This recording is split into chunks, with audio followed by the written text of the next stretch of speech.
আর্থিক ক্ষমতায়ন, রাজ্যের প্রতিটি যোগ্য মহিলাকে অর্থনৈতিকভাবে স্বনির্ভর করে তোলার লক্ষ্যে প্রতি মাসে 3,000 টাকা করে আর্থিক সহায়তা প্রদান করা হবে। আপনারা জানেন যে এই অন্নপূর্ণা যোজনা, আমি আস্তে আস্তে দেখাবো যে কি কি এখনো পর্যন্ত বাস্তবায়িত হয়েছে আর কতটা বাস্তবায়িত করা সম্ভব হয়নি বা আগামী দিনে করতে পারবে ইত্যাদি সরকারের তরফ থেকে কি বলা হচ্ছে সেই ডেটা।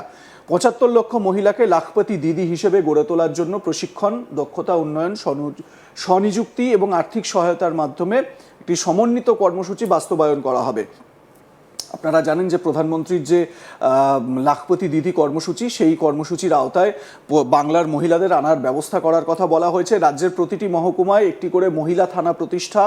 তারপর কি বলা হচ্ছে, শহরের ব্যস্ত এলাকা, শিক্ষা প্রতিষ্ঠান, ছাত্রাবাস এবং অন্যান্য জনসমাগম স্থলে নারীর বিরুদ্ধে সংগঠিত অপরাধের ক্ষেত্রে শূন্য সহনশীলতা, জিরো টলারেন্স নীতি অনুসরণের কথা বলা হয়েছে।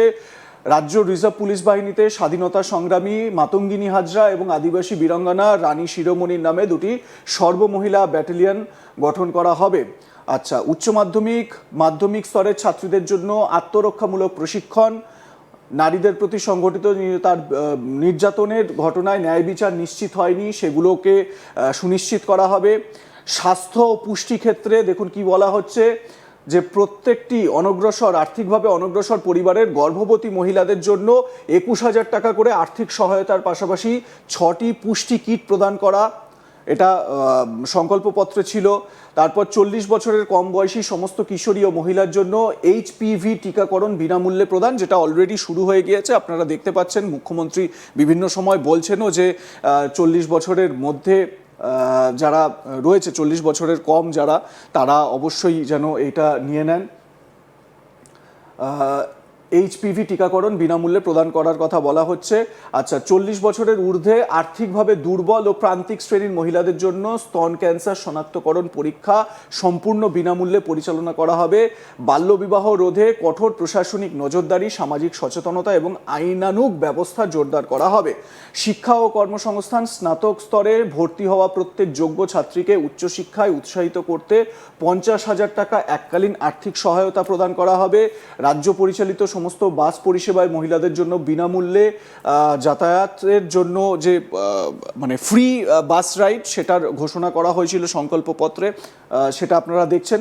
আমি জাস্ট একটু আপনাদেরকে মনে করিয়ে দিচ্ছি বিজেপির যে সংকল্পপত্রে কি কি বলা হয়েছিল, আপনারা সবাই শুনেছেন। আচ্ছা, শিল্পনীতিতে বিশেষ উদ্যোগের মাধ্যমে বেসরকারি শিল্প প্রতিষ্ঠানগুলিকে অধিক সংখ্যক মহিলা কর্মী নিয়োগে উৎসাহিত করা হবে। আঙ্গনওয়াড়ি কর্মী, প্রাণী মিত্র এবং আশা কর্মীদের মাসিক সাম্মানিক পুনর্বিবেচনা করে ন্যায্য ও মর্যাদাপূর্ণ পারিশ্রমিক দেওয়ার কথা বলা হয়েছে। আচ্ছা, এবারে দেখি আর কি কি আছে। পয়েন্টটা আপনাদের সব থেকে বেশি ইন্টারেস্টের জায়গা, নারীর আর্থিক ক্ষমতায়ন, পারিবারিক আর্থিক নিরাপত্তা, সামাজিক সুরক্ষা নিশ্চিত করার লক্ষ্যে পশ্চিমবঙ্গ সরকার অন্নপূর্ণা যোজনা চালু করেছে। 36,000 কোটি টাকার বাজেট বরাদ্দ করা হয়েছে। এটা বাজেটে বরাদ্দ করা হয়েছিল, কিন্তু আপনারা রিসেন্ট মুখ্যমন্ত্রীর বক্তব্য শুনেছেন, উনি বলছেন যে 36,000 টাকা আমরা বরাদ্দ করেছিলাম ঠিকই, কিন্তু সেই টাকায় হবে না। এইটা প্রায় 45-48,000 কোটি টাকায় গিয়ে দাঁড়াবে। আর অলরেডি অগস্ট মাসের যে ডেটা আমরা পেয়েছি, তাতে করে 1,45,00,000 মহিলাকে 3,000 টাকা করে অন্নপূর্ণা যোজনার এই মাসিক সাম্মানিক দেওয়া হয়েছে। আগামী দিনে মানে আগামী মাসে যেটা মনে করা হচ্ছে, মানে সেপ্টেম্বরে এই 1,45,00,000টা বেড়ে আরও কিছুটা বাড়বে, সম্ভবত 1,50,00,000 হবে বা আরও বেশ কিছু 10-12 লক্ষ মতন বাড়তে পারে বলে একটা ধারণা করা হচ্ছে। তো এই অন্নপূর্ণা যোজনা নিয়ে মানুষের মানে মহিলাদের মধ্যে একটা ক্ষোভও দেখা দিচ্ছে। অনেক জায়গায় দেখছেন যে MLAর বাড়ি বা অফিস, সেখানে ঘিরে প্রোটেস্ট করা হচ্ছে। মহিলারা বলছেন যে আমরা কেন পাচ্ছি না। এবারে দেখুন, একটা বিষয়, এখানে দুটো বিষয় আমি শুধু বলতে চাই।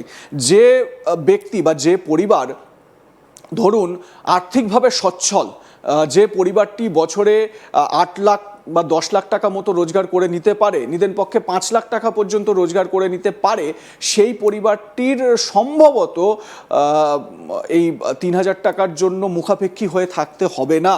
কিন্তু যেই পরিবারের একদম মানে আর্থিক অবস্থা খুবই খারাপ, মানে রাজ্য সরকারের যে বিষয়টা আমি বুঝতে পারছি যে রাজ্য সরকার বলছে যে যারা একদম এইটা পাওয়ার এই টাকাটা পাওয়ার যোগ্য, যাদের কাছে 3,000 টাকাটা তাদের বাড়িতে ধরুন চাল ডাল রেশন সামগ্রী কেনা হয়ে যাবে, বাড়ির গুরুত্বপূর্ণ কিছু কাজ সংসারের কাজ তারা সারতে পারবেন, এটা তাদেরই পাওয়া উচিত, নাকি তাদের পাওয়া উচিত যারা এই 3,000 টাকাটা হাতে পেলে তাদের কাছে তারা হয়তো বিলাসিতার কোনো সামগ্রী কিনলেন, তাদের হয়তো এই চাল ডাল কেনার দরকার পড়লো না ওই 3,000 টাকায়, কিন্তু তারা হয়তো মানে খুব দামি একটা কিছু কিনে ফেললেন যেটার জন্য একটা প্রথম কিস্তি 3,000 টাকা, সেই 3,000 টাকার কিস্তি তারা মিটিয়ে দিতে পারলেন। আমি একটা উদাহরণ দিলাম আপনাদের, কিন্তু এটাও কি এই 1,45,00,000 মধ্যেও কি বাদছাট যাবে বা কাটছাট হবে, এটা কিন্তু পরবর্তী সময় বলবে। এবং এখনো পর্যন্ত এই যোগ্য ঝাড়াই বাছাইয়ের যে প্রসেস, সেই প্রসেস চলছে বলে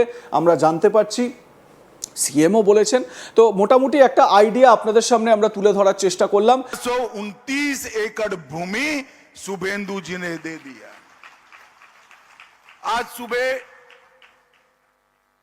कुछ 29 एकड़ बाकी बचा है, सुबह नाश्ते पर आए तो मुझे लगा चलो उगाही करते हैं, तो बैठने के साथ ही उन्होंने कहा है 29 एकड़ का पैसा भेज दो, दूसरे ही दिन ऑर्डर हो जाएगा। मित्रों, ये तत्परता जो है वो भारतीय जनता पार्टी के मुख्यमंत्री नाते नहीं है। शुभेंदु जी मेरे मित्र हैं, मैं समझता हूं उनको, घंटों घंटों हमारी चर्चा हुई है पश्चिम बंगाल की समस्याओं के लिए। उनको मालूम है जब तक घुसपैठ नहीं रोकती ना पश्चिम बंगाल सुरक्षित रह सकता है ना भारत सुरक्षित रह सकता है। और घुसपैठ रोकने की पूर्व शर्त है कि सीमा को पूरा सीमा पर बाढ़ को पूरा लगा दिया जाए। हम ममता बनर्जी के हाथ पैर जोड़कर थक गए, मगर हमें भूमि नहीं दी। एक बार उन्होंने आग्रह रखा, मैं उनकी ऑफिस में भी पहुंच गया कि ममता जी वो भारतीय जनता पार्टी को जमीन नहीं देना है, बीएसएफ को देना है, आप कृपया दे दीजिए। हाँ बोला, मगर गई तब तक नहीं दी। मैं आज इस मंच से बंगाल की जनता का बहुत बहुत धन्यवाद करना चाहता हूं कि आपने एक राष्ट्रीय सुरक्षा को तरजीह देने वाली सरकार को चुनकर बिठाया है। 129 एकड़ भूमि शुभेंदु जी ने दे दिया। आज सुबह कुछ 29 एकड़ बाकी बचा है, सुबह नाश्ते पर आए तो मुझे लगा चलो उगाही करते हैं, तो बैठने के साथ ही उन्होंने कहा है 29 एकड़ का पैसा भेज दो, दूसरे ही दिन ऑर्डर